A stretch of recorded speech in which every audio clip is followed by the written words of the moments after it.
Hi, my name's Amanda, and I'm going to be talking about Denmark for my World Education Project. Just a little bit of an overview. We are going to be talking about Danish culture and history in relation to the educational system, the role of control agencies, specifically the government and different religious groups, the role of teachers, and a little bit of a comparison to the US education system. So to start off, we're going to be talking about Danish culture and history. So when we talk about the history of education, we're talking about 15th century to present day. Education has always been highly regarded or placed as a priority in Denmark because it contributes to a homogeneous society and workforce. There is a social system called the Janteloven, which basically says that all people are equal and no one is special. And basically, through this, they don't want people to stand out. They want people to be exactly the same and have this homogeneous or same society and workforce. Up until the 16th century, the Roman Catholic Church controlled education, but Denmark was actually one of the first countries to establish a national Lutheran church after the Protestant Reformation occurred. So this Lutheran church had a huge influence on education. But up until the 16th century, all education was completely controlled by the church. In 1536, the state officially took over grammar schools from the Catholic Church, and they were no longer influenced by the Catholic Church, by the Roman Catholic Church. This philosopher called N.F.S. Grundtvig criticized grammar schools for being too academic, and this basically led other people to start questioning the curriculum or the topics or content that was taught in schools, and they began brainstorming different ideas of what people should be taught in their education. In 1852, Christian Kolbe created the first folk high school, and this type of high school still occurs today in Denmark, but they're not as common. They don't have any entrance or exit exams. Students in it are typically 18 to 30 years old, and any kind of teaching that occurs typically includes history, religion, Danish language and literature, math, science, gymnastics, and farm work. Education was focused on agriculture up until World War II. This was primarily because Denmark was a farming state, and education had to focus on this agriculture and farming duties because this is the workforce that people were going into. When a modern system of general education was created in the late 19th and early 20th century, these Latin grammar schools were replaced by folkeschools and gymnasiums, which we will talk about later. But this modernized curriculum involved the inclusion of modern languages and science in the curriculum. Basically, the idea was this modernized curriculum will prepare people for university. This modernization didn't really affect secondary education. It primarily only affected that primary or lower secondary education. And to this day, secondary education, so that high school level, is still relatively unchanged. So still very selective with a strong class bias. So certain socioeconomic statuses have more opportunities than others, specifically those that come from wealthy families have more opportunities to attend more prestigious schools than those without money. So a little bit into the Danish educational system. There's not, unlike the US, there's not a one path in Denmark for education. There's many different routes that you can take to end up in the same place. So we're going to talk about this a little bit. So the focus school is a primary and lower secondary school. This is the free and public educational route for people in Denmark. And the first year of focus school is referred to as preschool and occurs when a child turns 6 years old. So after this year, a child goes through 9 more years of required education. So this is kind of equivalent to elementary and part of middle school in the US. After school is an optional 10th grade. This occurs after the focus school. It's not required, but it's sometimes recommended by schools for certain students. Families do have to pay out of pocket for this because it isn't required. So it's an optional thing, so you do have to pay out of your own pocket. Some reasons why a student might attend this grade include that they want to improve their grades, to get into certain gymnasiums, or for other reasons, I guess, and also have time to decide what they would like to do next. So do they want to go directly into the labor force, or would they rather go to a gymnasium and then go into the labor force, or even attend university after? Gymnasium is kind of equivalent to a high school.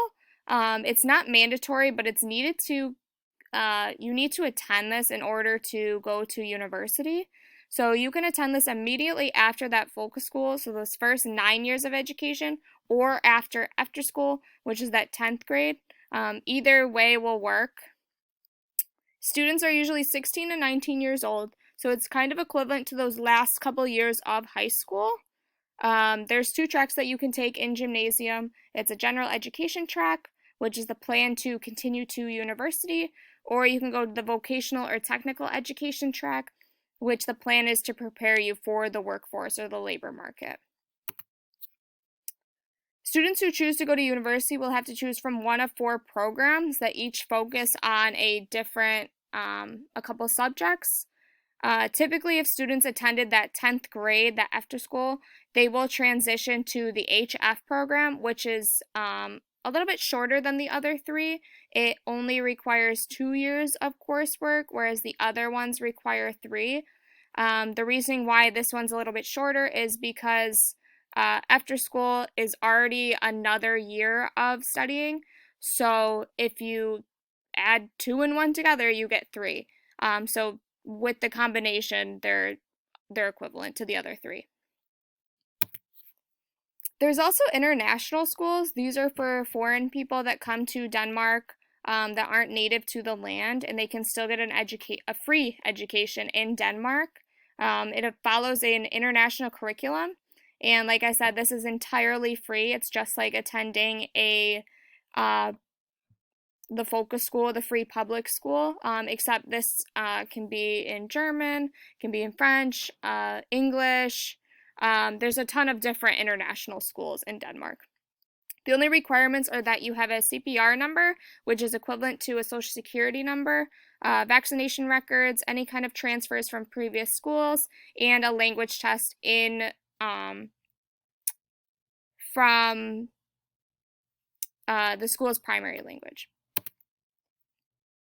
You can also go on to higher education. This obviously isn't required, but a lot of Danes do opt to get a bachelor's degree or a master's degree or even a PhD, kind of this higher education, these university degrees.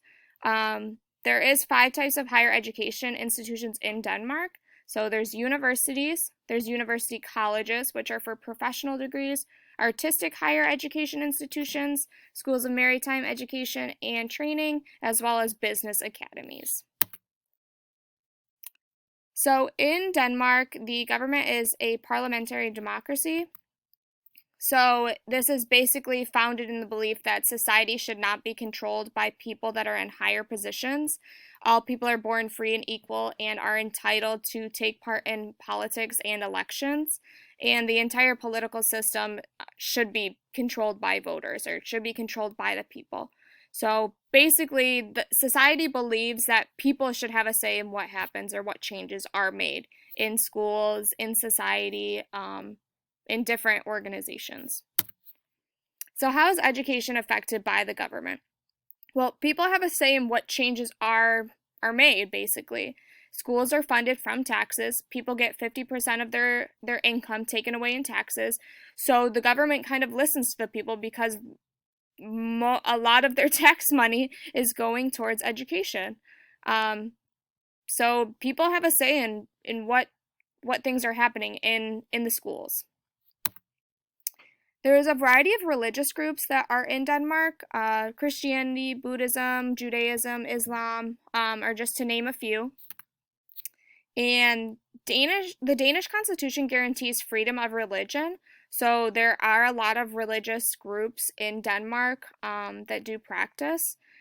Christian and Islamic religious groups are the most common, but there are a lot of other groups that are present. So how is education affected by religious groups or by religion? Over 80% of the population in Denmark are members of the Lutheran Church, but less than 25% of them consider themselves very religious. So unlike the times where the Roman Catholic Church had a big influence in education, people don't really regard religion as really an important thing anymore. It's kind of viewed as a private matter that's not really talked about in public. Some folk high schools are still based on Christianity, but this isn't really a common occurrence anymore. So the role of teachers, some education requirements, professional duties, and some other stuff. So educational requirements. To become a teacher in Denmark, you need 4 years of education and a Bachelor of Arts program. You need to specialize in 3 different subjects. The first subject must either be Danish, math, or English, and the next 2 subjects can be any of the following. So German, music, history, geography, chemistry, technology, religion, craft and design. There are a lot of subjects to choose from, but the most important is to choose that first subject that's either Danish, math, or English. Some more teacher education requirements. If you decide to be a math or science teacher, you have different requirements than if you're just a general, you go to a general education program.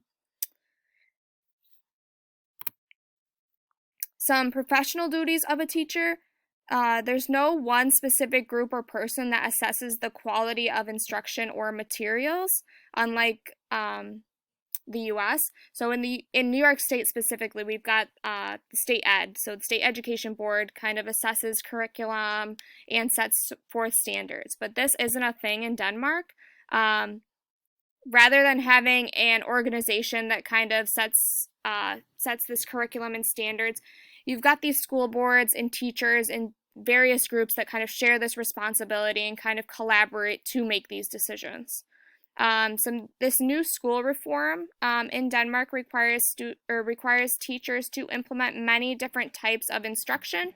So this involves teaching in and outside the classroom, as well as hands-on instruction and the use of laboratories. So the government prioritizes the use of computer technology. Teachers are required to integrate computer technology with instruction in the folkeskole, so the first 9 years of education. And this use of technology allows teachers to differentiate and to kind of adhere to the needs of their students. Teachers can also access a portal created by the Ministry of Children, Education, and Gender Equality to view best educational practices. Some statistics. The percentage of children in education. So as you can see, there are some really high percentages between 97 and 99%. So a lot of children are enrolled in education in Denmark. And even the people that have higher education, you can see quite a bit of pretty decent sized percentages. The graduation rates and percentages. 92% are expected to complete that high school education, and just under 50% are expected to complete college. Some interesting statistics to consider are teachers in Denmark spend less time teaching than most other countries, and the instruction time for students in public primary schools is higher than the average. There's also some other statistics in there as well. So how does it compare to the U.S.? The average year of schooling in Denmark is obviously much less. You only have those 9 years of required education, whereas you have 12 in the United States. The ratio of teachers to students is also much less in Denmark. The starting age is around the same. The overall ranking, we rank pretty similarly between the two.